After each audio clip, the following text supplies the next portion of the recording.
നിയമസഭാ തെരഞ്ഞെടുപ്പിൽ തുടർച്ചയായി 5 തവണ നാലകത്ത് സൂപ്പി UDFന്റെ വെന്നിക്കൊടി പാറിച്ച മണ്ഡലമാണ് പെരിന്തൽമണ്ണ. 2006 നിയമസഭാ തെരഞ്ഞെടുപ്പിൽ പക്ഷേ LDFിലെ വി ശശികുമാർ വിജയിച്ച് MLA ആയി.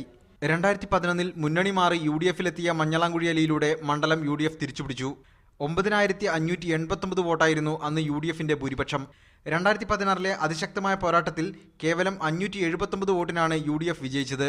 തദ്ദേശ തെരഞ്ഞെടുപ്പിൽ UDFനൊപ്പം നിന്ന പുലാമന്തോൾ, മേലാറ്റൂർ ഗ്രാമപഞ്ചായത്തുകളിൽ നിയമസഭാ തെരഞ്ഞെടുപ്പിൽ LDF ഭൂരിപക്ഷം നേടി. ഈ കണക്ക് തന്നെയാണ് ഇടതുപക്ഷത്തിന് ആത്മവിശ്വാസം പകരുന്നത്. അത്ഭുതങ്ങൾ സംഭവിക്കുകയാണെങ്കിൽ പെരിന്തൽമണ്ണയാണ് ഇടതുപക്ഷത്തെ ആദ്യം കനിയേണ്ടത് എന്ന് സാരം. എന്നാൽ കഴിഞ്ഞ ലോക്സഭാ തെരഞ്ഞെടുപ്പിൽ പെരിന്തൽമണ്ണയിൽ അഹമ്മദ് നേടിയ ഭൂരിപക്ഷം 10,614 വോട്ടുകളായിരുന്നു. അല്പം വിയർത്താലും പെരിന്തൽമണ്ണ കൈവിടില്ലെന്ന വിശ്വാസത്തിലാണ് UDF. കഴിഞ്ഞ ലോക്സഭാ തെരഞ്ഞെടുപ്പിൽ 3% വോട്ട് നേടിയ STPയും 3% വോട്ട് ലഭിച്ച വെൽഫെയർ പാർട്ടിയും ഇത്തവണ മത്സരിക്കുന്നില്ല. ഈ വോട്ടുകൾ ആർക്ക് ലഭിക്കുമെന്നതും മണ്ഡലത്തിലെ വിധിയെഴുത്തിൽ പിരിമുറുക്കം വർദ്ധിപ്പിക്കുന്ന ഘടകമാണ്. മീഡിയ 1 മലപ്പുറം.